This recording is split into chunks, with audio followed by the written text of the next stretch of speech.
이 시간에는요, 이제 보복하시는 하나님이라는 제목으로 말씀을 증거하도록 하겠습니다. 오늘 우리가 읽은 이 나홈서의 말씀은 선지자 나홈을 통해서 이제 하나님이 선포하신 말씀들인데, 그 대상은 바로 니느웨 성으로서, 니느웨란 성은 당시 아수르의 수도였습니다. 나홈서 1장 1절에 보시면 이렇게 분명히 밝힙니다. 니느웨에 대한 경고, 곧 엘고스 사람 나홈의 묵시의 글이라. 즉 하나님은 이제 니느웨로 대표되는 그 아수르 제국을 향하여 심판을 경고하고 계시는데, 사실 이 나홈 선지자가 아수르를 향한 하나님의 심판의 목소리를 높이는 이 당시에 아수르는 아이러니하게도 전성기를 지금 보내고 있었습니다. 그래서 그동안 팽팽하게 맞서고 있었던 이집트를 마침내 아수르가 물리치고 고대 근동 지역의 패권 국가로서 우뚝 서는 그런 시기였습니다. 이게 관련된 내용이 나홈서 3장 8절부터 10절에 나옵니다. 한번 보실까요? 내가 어찌 노아몬보다 낫겠느냐? 그는 강들 사이에 있으므로 물이 둘렀으니 바다가 성루가 되었고 바다가 방어벽이 되었으며 구스와 애굽은 그의 힘이 강하여 끝이 없었고 붓과 루빔이 그를 돕는 자가 되었으나 그가 포로가 되어 사로잡혀갔고 그의 어린아이들은 길 모퉁이에 메어침을 당하여 부서졌으니 그의 존귀한 자들은 제비 뽑혀 나뉘었고 그의 모든 건세자들은 사슬에 결박되었나니. 지금 무슨 얘기를 하는 거냐면, 여기서 이야기하는 노아몬이라는 히브리어는요, 아몬 신의 거리라는 뜻입니다. 그리고 이 노아몬이라고 하는 이름은 당시 이집트의 수도였던 테베를 의미합니다. 그래서 말씀의 내용은 뭐냐면, 지금 아수르에 의해서 노아몬이 정복되었다는 겁니다. 다시 말하면 이집트가 아수르에게 패배했다는 이야기입니다. 이집트의 수도인 이 노아몬은요, 아수르의 침략을 당하기 전까지는 이 나일강을 방어벽을 삼아서 오랜 역사를 이어왔던 천혜의 요새였습니다. 그런데 난공불락으로 알려졌던 이 노아몬의 아성이 결국에 아수르 군대에 의해서 이제 무너지게 되는데, 이때 이 성경 말씀에 나오는 것처럼 이집트의 동맹국이었던 구스와 붓과 루빔이 구원군을 파견해서 아수르를 대항했었습니다. 그러나 전세를 역전시키지 못합니다. 그래서 결국에 기원전 BC 663년에 노아몬이 결국 이집트가 아수르에 의해서 패망하게 되었고, 아수르의 발 앞에 이집트가 놓여지게 됩니다. 그렇게 이집트를 누르고 고대 근동 지역을 장악했던 이 아수르의 힘과 영향력과 권세는 더욱더 날이 갈수록 이제 확대되게 되는데요. 이런 아수르의 전성기에 대한 그 내용이 나홈서 2장 11절과 12절이 이렇게 묘사되어 있습니다. 한번 또 보실까요? 같이 읽겠습니다. 시작. 사자의 굴이 어디냐? 젊은 사자가 먹을 곳이 어디냐? 전에는 숫사자 암사자가 그 새끼 사자와 함께 거기서 다니되 그것들을 두렵게 할 자가 없었으며, 숫사자가 그 새끼를 위하여 먹이를 충분히 찢고 그의 암사자들을 위하여 움켜 사냥한 것으로 그 굴을 채웠고 찢은 것으로 그 구멍을 채웠었도다.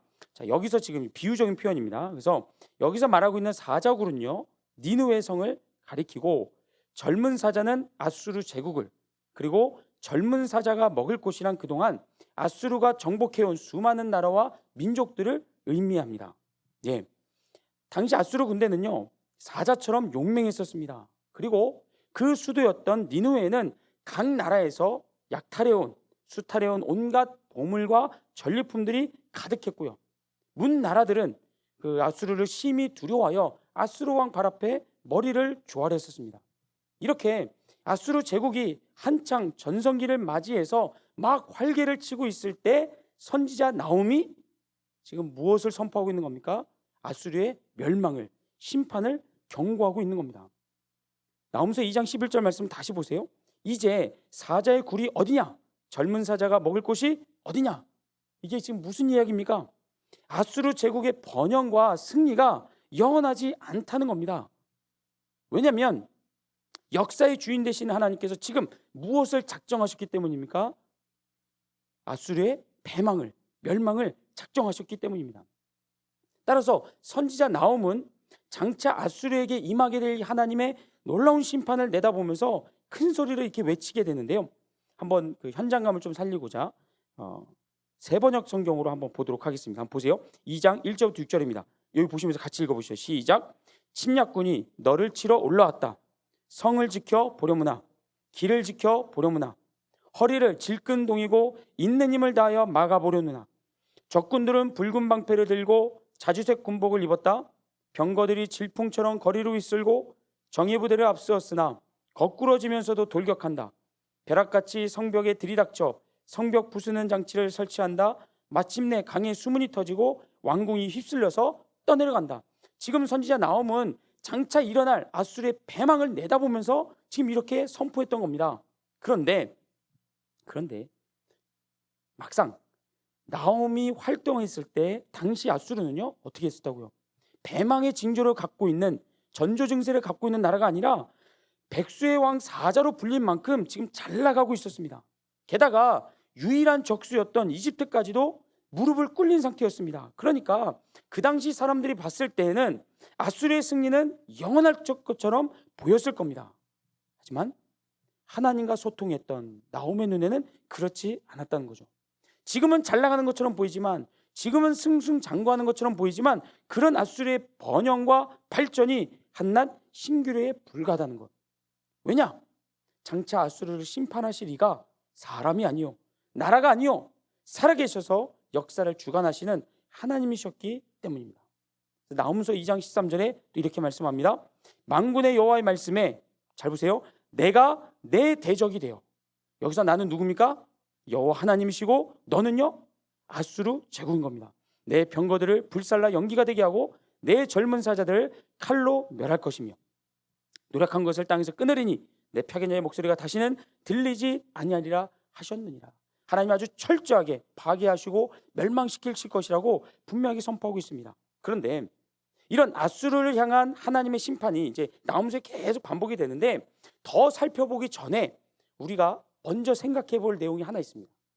그게 뭐냐면, 선지자 나홈보다 약 100년을 앞서 활동하고 있었던 그 요나 선지자의 메시지입니다. 선지자 요나 역시도요 100여 년 전에 나홈과 동일하게 이 니느웨를 향한, 아수르를 향한 하나님의 심판을 선포했던 선지자였습니다. 그래서 요나서 1장 1절부터 2절을 보세요. 같이 읽습니다. 시작. 여호와의 말씀이 아미떼 아들 요나에게 임하니라. 이르시되 너는 일어나 저 큰 성읍 니느웨로 가서 그것을 향하여 외치라. 그 악독이 내 앞에 상달되었음이니라 하시니라. 이어서 요나서 3장 4절입니다. 시작. 요나가 그 성읍에 들어가서 하루 동안 다니며 외쳐 이르되 40일이 지나면 니느웨가 무너지리라 하였더니, 자 보세요, 우리가 본 것처럼 약 100여 년 전에 선지자 요나는 나홈 선지자와 동일하게 니느웨를 향한 하나님의 심판을 경고했었습니다. 그런데 그때와 지금을 비교했을 때, 100년 전과 지금을 비교했을 때 다른 점이 한 가지 있었는데, 뭐였냐면 동일한 심판의 메시지였지만 그 메시지의 목적은 달랐습니다. 메시지의 목적이요. 자, 여러분, 선지자 요나 시대 때 하나님께서 니느웨를 향해서 선포했던 심판의 메시지는 그 목적이 뭐였냐면 니느웨의 멸망이 아니었다는 거죠. 뭐였습니까? 니느웨의 회복과 구원이 목적이었습니다. 그래서 그 메시지를 선포해야 되는 요나 선지자가 어떻게 했습니까? 그거를 간파했잖아요. 지금 니느웨를 향해서 가는 내 발걸음이 그들을 멸망시키고 심판을 선포하는 것이 아니라, 진짜 심판이 아니라, 이건 그들을 영적으로 깨우고 그들을 회개 자리로 이끌고 그들에게 하나님의 구원을 베푸시기 위한 경고에 불과하다는 걸 요나가 단박에 깨우쳤었습니다. 뿐만 아니라 요나는 북이스라엘의 선지자였는데요, 지금까지 살아오면서 아수르 제국이 자신의 조국인 북이스라엘을 어떻게 위협해 왔었는지, 어떻게 괴롭혀 왔었는지를 두 눈으로 똑똑히 봤었습니다. 때문에 하나님의 말씀을 받고 난 후에 요나의 태도는요, 처음부터 끝까지 어떻게 합니까? 삐딱합니다. 바로 아멘하고 순종하면 가는 것이 아니라 삐딱하게 나아갑니다. 그래서 하나님이 니느웨로 가라 라고 말씀하셨음에도 불구하고 그 명령을 어기고 요나가 처음으로 향한 곳이 어디였습니까? 니느웨와는 정반대인 다시스였습니다. 그래서 다시스로 가는 배를 타고 이제 향하게 되는데 하나님이 적극적으로 개입하시죠. 그래서 막 풍랑을 일으키시고 요나를 바다에 빠뜨리셔서 고래가 삼키게 하셔서 어쩔 수 없이 니느웨로 가게 하십니다. 그런데 정작 니네에 도착하고 난 후에 요나가 사역을 어떻게 합니까? 대충 하는 척만 합니다. 그리고 형식적으로 말씀을 선포합니다. 왜냐하면 요나는요, 니느웨를 향한 하나님의 그 계획이, 구원 계획이 마음에 들지 않았기 때문입니다. 우리의 조국을 괴롭히는 원수, 그 원수가 회복되고 다시 구원을 얻는다면 우리나라가 또 괴롭힘을 당할 거 아닌가? 그런 마음을 가지고 요나는 하나님의 역사를 방해하고자, 가로막고자 아주 최선을 다했었습니다. 하지만 결국에 하나님의 뜻을 돌이키지 못했고요, 이런 요나의 불성실한 태도, 삐딱한 태도에도 불구하고 그의 메시지는 니느웨 백성들을 철저한 회개로 이끌었습니다. 그리고 하나님은 그들의 회개와 돌이킴을 보시고 결국에는 심판을 철회했었습니다. 그런데 여기서 우리가 주목해 볼 건 뭐냐면, 그 당시에 요나 선지자가 니느웨에 갔을 당시에 니느웨에 살고 있었던 아수르 왕과 또 니느웨 주민들이요, 평상시에도 하나님을 잘 믿는 백성들이었습니까? 아니었습니까? 아니었다는 거죠. 그들은 조상 대대로 아슈르라고 불리는, 그들이 최고의 신이라고 부르는 신을 비롯해서 달의 신인 신, 그리고 이슈타르, 나부 등등과 같은 수많은 우상을 조상 대대로 섬겨오던 이방인들이었습니다. 그런데도 하나님께서 놀랍게 그런 이방인이자 우상 숭배자들이었던 그들을 긍휼히 여기셔서 저들을 구원하기 위해 선지자 요나를 보내주셨고요, 그를 통해서 니느웨 주민들을 회개 자리를 이끌고 마침내 구원을 베풀어 주십니다. 그런데 그로부터 약 100여 년이라는 시간이 지금 지난 겁니다.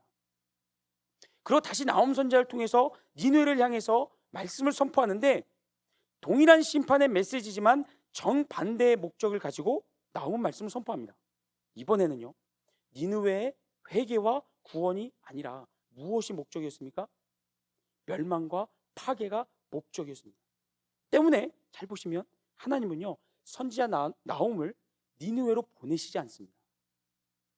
어디서 선포하게 하십니까? 남유다에서 선포하게 하십니다.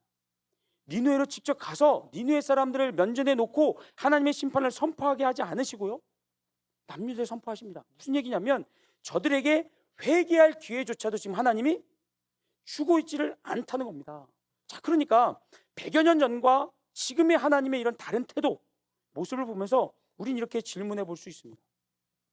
대체 하나님께서 전에는 구원을 베푸셨는데 이번에는 왜 아수르를 심판하기로 작정하셨을까? 왜 100여 년 전에는 요나를 보내서 회개할 기회를 주셨던 하나님이 이번에는 회개할 기회조차도 주지 않으셨을까? 이 질문에 대해서 우리는 세 가지 답을 한번 생각해 볼 수 있습니다. 첫 번째는 뭐냐면요, 저를 따라합니다. 하나님의 백성인 남유다의 구원 때문입니다. 네, 하나님께서 니느웨 곧 아수르의 심판을 결정하신 첫 번째 이유는 뭐냐면요, 하나님의 백성들인 남유다의 구원 때문입니다. 한번 말씀 보세요. 나홈서 1장 12절 15절인데요 같이 읽겠습니다. 시작. 여호와께서 말씀하신다. 아시리아 사람들이 아무리 강하고 수가 많아도 그들은 멸망하여 사라질 것이다. 유다야, 지금까지 내가 너를 괴롭혔으나 더 이상 너를 괴롭히지 않을 것이다. 이제 내가 아시리아 왕이 매게 할 너의 멍에를 깨뜨리고 너를 묶고 있는 사슬을 끊어버리겠다. 보라, 좋은 소식을 가지고 평화를 전하는 자의 발이 산 위에 있다. 유다야, 내 명절을 지키고 내가 서약한 것을 이행하라. 악인들이 전멸되었으므로 그들이 다시는 내 땅을 침략하지 못할 것이다. 자, 지금 구원에 대한 말씀인데 먼저 남유다와 아수르의 관계를 제가 간략하게 좀 설명드리겠습니다. 북이스라엘이 아직 건재했을 때요, 그러니까 이스라엘이 남과 북으로 나뉘잖아요, 르호보암 때. 그러고 나서 북이스라엘이 아직 건재했을 때는 남유다가 아수르의 침략이나 그런 괴롭힘에 직접적으로 노출되진 않았습니다. 왜냐하면 누가 방파제 역할을 한 겁니까? 북이스라엘 방파제 역할을 했기 때문에. 그러다가 BC 722년에 기원전 722년에 북이스라엘이 마침내 아수르에게 정복을 당하고 나고 북이스라엘이 아수르 그 영토 안으로 흡입되면서 남유다가 아수르와 국경을 마주하게 되죠. 그때부터 비극이 시작이 됩니다. 이후에 아수르는요, 호시탐탐 이 남유다를 노리면서 쳐들어왔습니다. 그리고 침략할 때마다 국토를 유린했고 수많은 백성들을 죽이거나 포로로 끌고 갔습니다. 침략해오지 않을 때는 어떻게 했습니까? 심한 내정 간섭을 시도했고요. 막 왕을 막 바꿔치기 하려고 그랬고, 또 해마다 무거운 조공을 요구하면서 남유다를 꼭두각시 취급했습니다. 물론 우리가 성경을 보다 보면 아수르의 이런 남유다 침략과 괴롭힘은요, 사실 남유다 백성들의 죄악에 대한 하나님의 징계가 대부분이었습니다. 하지만 아무리 그들이 마땅히 받아야 하는 징계임에도 불구하고 남유다 백성들이 겪었던 고통, 그 상처와 아픔은 말할 수 없이 굉장히 컸습니다. 그런데 이제 하나님께서 나훔 선지자를 통해서 무엇을 말씀하고 있습니까? 충분하다는 겁니다. 그만큼 고통당했고 그만큼 아파했으면 이제 충분하다는 겁니다. 이제 내가 너희를 돌보겠다는 겁니다. 너희가 지금 당하고 있는, 특별히 아수르를 통해서 아수르의 침략과 내정 간섭과 그들의 착취에 시달렸던 너희들의 고난에 종지부를 하나님이 찍겠다는 겁니다. 어떻게 해요? 아수르를 멸망시킴으로써. 그러니까 남유다 백성들 입장에서 보면 나홈 선지자가 지금 선포하고 있는 아수르의 심판은 그들에게 무엇의 메시지가 되는 겁니까? 하나님의 백성들을 향한 하나님의 놀라운 은혜와 사랑, 구원의 메시지, 약속이 되는 거였습니다. 그러니까 남유다의 구원을 위해서 하나님이 아수르를 심판하기로 작정하신 거고요. 두 번째 이유는 뭐냐면 이겁니다. 지금까지 아수르가 저질러 왔던 그 죄악들 때문입니다. 아수르가 범해왔던 죄악들. 나홈서 3장 1절부터 3절입니다. 같이 읽습니다. 시작. 피의 성이여, 그 안에는 거짓이 가득하고 포악이 가득하며 탈취가 떠나지 아니한도다. 휙휙하는 채찍소리, 번쩍이는 칼, 번개 같은 창, 죽임당한 자의 때, 죽음의 큰 무더기, 무수한 시체여, 사람이 그 시체에 걸려 넘어지니. 지금 읽은 말씀은요, 아수르 군대가 주변 나라들 정복할 때, 침략할 때 얼마나 잔인하게 짓밟고 그 파괴했었는지를, 그들에게 상처를 주었는지를 고발하는 내용입니다. 근데 실제 역사 그 기록에 보면 이런 내용이 있다고 그래요. 제가 한번 읽어드릴게요. 아수르 군대는 포로들의 입에 손을 집어넣어 그 혀를 움켜잡고 뿌리까지 뽑아내었다. 이후 포로들의 팔목을 줄로 묶어 움직이지 못하게 한 다음 예리한 칼로 조금씩 살을 각으로 떠서 서서히 죽였고, 포로들의 가죽을 성벽에 내걸어 백성들에게 공포를 심어 주었다. 아수르 군대가 지나간 곳에 사람들의 잘린 머리가 질비하게 널렸으며 소년, 소녀들이 산채로 화장을 당하거나 눈알과 코가 잘려나갔다. 함락된 도시는 약탈당하고 초토화되었으며 나무들은 모두 벌목을 당했다. 이처럼 실제 아수르 군대가 다른 나라를 정복할 때 저질렀던 그 만행은 참으로 잔인했고 또 입에 담지 못한 만큼 끔찍했습니다. 그리고 그 피해자들 중에 누가 또 포함되어 있었습니까? 바로 하나님의 백성인 남유다가 포함되어 있었다는 거죠. 그런데 이런 어떤 육체적이고 물리적인 죄악뿐만 아니고요, 아수르에게는요 영적인 타락까지 더해지게 되는데, 나홈서 3장 4절 한번 보시겠습니다. 같이 읽어볼까요? 시작. 이는 마술에 능한 미모의 음녀가 많은 음행을 행함이라. 그가 그의 음행으로 여러 나라를 미혹하고 그의 마술로 여러 족속을 미혹하느니라. 자, 보세요. 앞에서 말씀드렸듯이 약 100여 년 전에 하나님은 니느웨의 회개와 구원을 위해서 누구로 보냈습니까? 선지자 요나를 니느웨로 직접 보내셨습니다. 그리고 그것을 통해서 그곳 주민들의 회개와 구원의 기쁨을 만끽하게 하셨습니다. 그런데 중요한 건 당시 요나 선지자를 통해서 니느웨 주민들이 했던 회개가 눈속임으로 했다거나 그냥 형식적으로 하는 게 아니었다는 거죠. 요나서 3장 5절을 보세요. 3장 5절 같이 읽어봅니다. 시작. 니느웨 사람들이 하나님을 믿고 금식을 선포하고 높고 낮은 자를 막론하고 굵은 베옷을 입은지라. 근데 이 말씀에서 제일 앞부분에 뭐가 나옵니까? 글자가 너무 작네요. 죄송합니다. 이 앞부분에 뭐가 나오죠 지금? 니느웨 사람들이 어떻게 했다고요? 하나님을 믿었다고 합니다. 자, 니느웨 사람들, 아수르 사람들은 원래 하나님을 믿는 족속이 아니었잖아요. 이름도 다양하고 모양도 다양한 여러 우상들을 섬기던 이방인들이었습니다. 그런데 선지자 요나의 메시지를 듣고 그들이 하나님을 알게 됐습니다. 그리고 하나님의 은혜와 긍휼을 경험하면서 하나님의 살아계심을 체험했고요, 하나님을 믿게 되었습니다. 하나님을 믿게 되니까 모두 믿게 된 겁니까? 모두 믿어진 겁니까? 하나님의 심판도요. 하나님의 살아계심이 믿어지니까 그 하나님께서 우리를 심판하신다는 내용이 아주 엄중하게 다가온 겁니다. 그래서 어떻게든 그 심판을 피하고자 왕을 비롯한 모든 주민들, 가축들까지 다 불러다가 베옷을 입히고 그날로 금식에 돌입했습니다.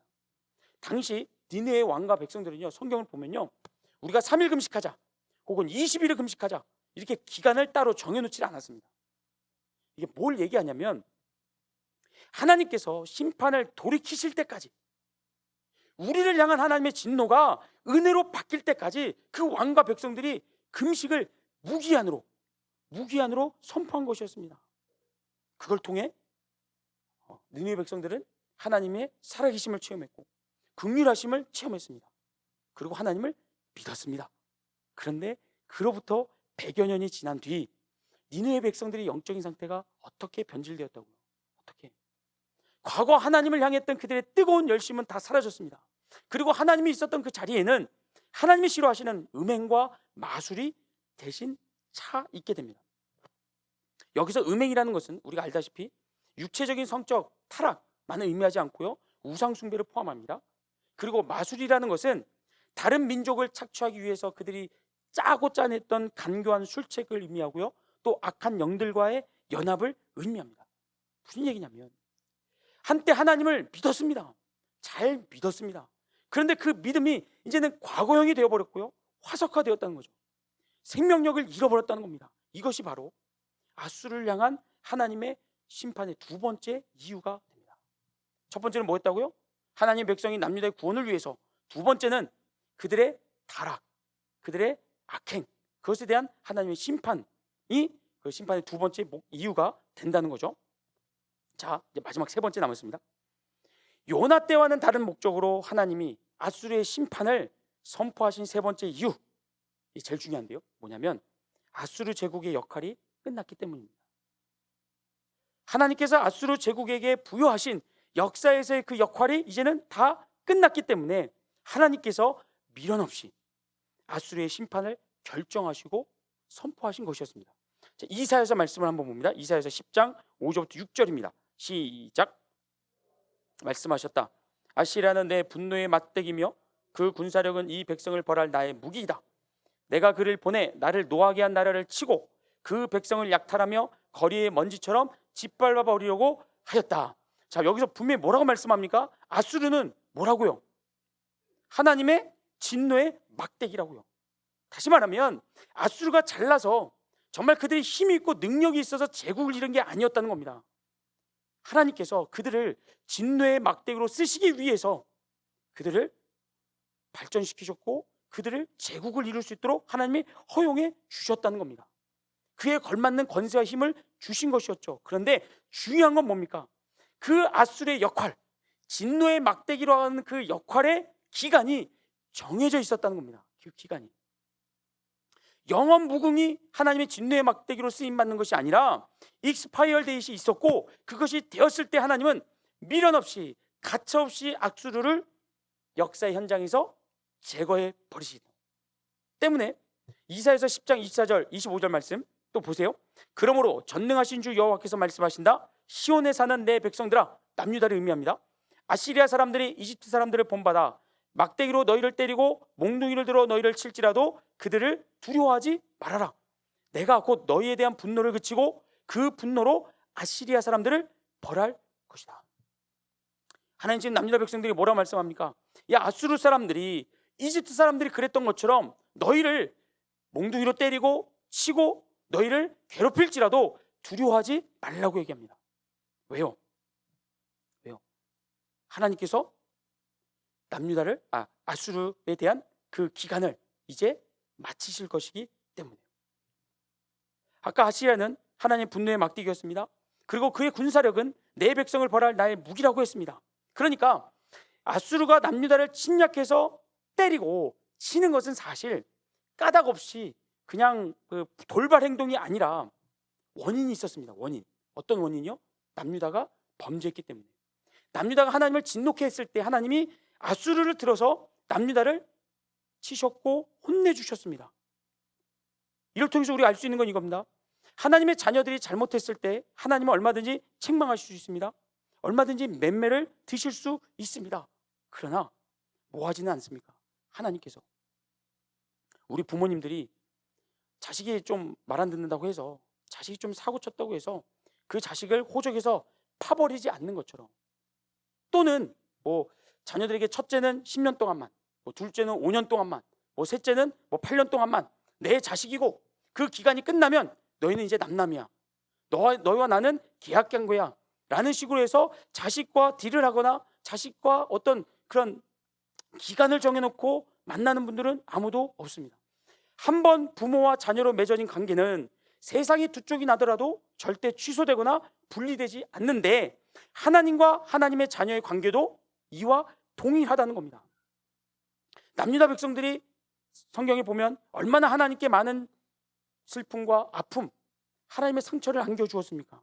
그럴 때마다 하나님께서 참다 더 못 참을 때, 아니 하나님의 인내가 문제가 아니라 그렇게 놔뒀다가는 남유다 백성들이 스스로 그 죄에 의하여 파멸될 위기에 처했을 때마다 하나님은 가만히 계시지 않았습니다. 적극적으로 역사 속에 들어오셨고 남유다 백성들에게 은혜와 구원을 베풀어 주셨습니다. 아까 첫 번째 이유에서 봤던 것처럼 아수르의 행동이 도가 지나쳐서 남유다가 너무 괴로워하고 너무 힘들어했을 때 하나님은 가만히 계시지 않았습니다. 그 백성들을 회복시키기 위하여, 구원하시기 위하여 역사 속으로 들어오셨습니다. 나중에 여러분 나홈서 1장 12절부터 15절 말씀을 한번 다시 보세요. 그 남유다에 대한 구원의 약속을 다시 보시면 거기에 남유다 백성들에게 조건을 이야기하지 않습니다. 야, 내가 너희 구원해 줄 건데 너네 이렇게 해. 내가 너희 용서해 줄 건데 너네 뭐 화목제를 몇 번 드려. 뭐 나한테 와서 회개를 며칠 동안 해. 금식을 며칠 동안 해. 그런 조건을 전혀 제시해 주지 않습니다. 무슨 말이냐면 하나님의 자녀가 고통스러워할 때, 죽을 위기에 처했을 때 하나님은 그게 설사 범죄에 의한 징계를 할지라도 아주 죽도록 내버려 두지 않는다는 겁니다. 살려주신다는 거죠. 일단 살려는 놓습니다. 하나님의 진노가 아무리 크다 하더라도, 그래서 매를 들더라도 죽도록 때리지는 않습니다. 살려주시고 상처를 다시 싸매어 주십니다. 회복시켜 주십니다. 그리고 다시 어르고 달래서라도, 때로는 하나님이 사정해서라도 하나님의 백성들을 하나님께서 다시 일으켜 주십니다. 왜요? 하나님의 자녀이기 때문에요. 그런데 아수르처럼 하나님의 백성이 아닌 민족, 그저 하나님의 도구로만 사용되었던 민족은요, 가차 없다는 거죠. 남유다 백성들에게는 1000번이고 1000번이고 회복과 구원의 기회를 주시는 반면에, 아까 우리가 두 번째 이유에서 봤던 것처럼 단지 진노의 막대기로만 쓰임받았던 아수르에게는요, 한 번의 기회는 주어졌지만 두 번의 기회는 주어지지가 않습니다. 왜 그럴까요? 그들은 하나님의 자녀가 아니기 때문입니다. 오늘 본문 말씀으로 이제 갑니다. 오늘 본문 말씀 2절부터 3절을 같이 보실 텐데요, 먼저 2절 말씀을 한번 보세요. 2절 같이 읽습니다. 시작. 여호와는 질투하시며 보복하시는 하나님이시라. 여호와는 보복하시며 진노하시되 자기를 거스르는 자에게 여호와는 보복하시며 자기를 대적하는 자에게 진노를 품으시며. 이 말씀에서 반복해서 나오는 표현이 어떤 거죠? 보복하시는 하나님입니다. 하나님 보복하신다. 하나님 보복하신다. 대체 누구에게 하나님 보복하신답니까? 하나님의 뜻을 거스르고 하나님께 대적하는 자예요. 다시 말하면 하나님은 공의 하나님이시로 우리의 죄에 대해서 철저하게 물으시고 그 죄값을 하나님은 치르기를 요구하시는 공의의 하나님이십니다.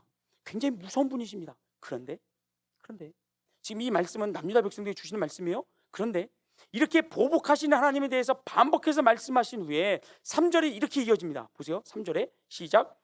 여호와는 노하기를 더디하시며 권능이 크시며 벌받을 자를 결코 내버려 두지 아니하시느니라.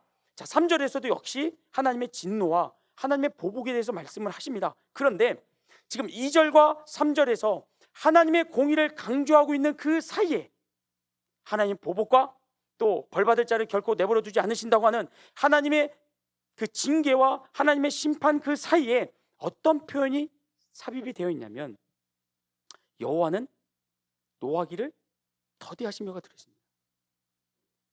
여러분 지금 이 2절과 3절 말씀을 보시면 지금 이 구절이죠. 그러니까 여호와는 노하기를 더디하시며라는 이 표현이 들어가는 게 맞는 것 같습니까? 아니면 좀 어색합니까?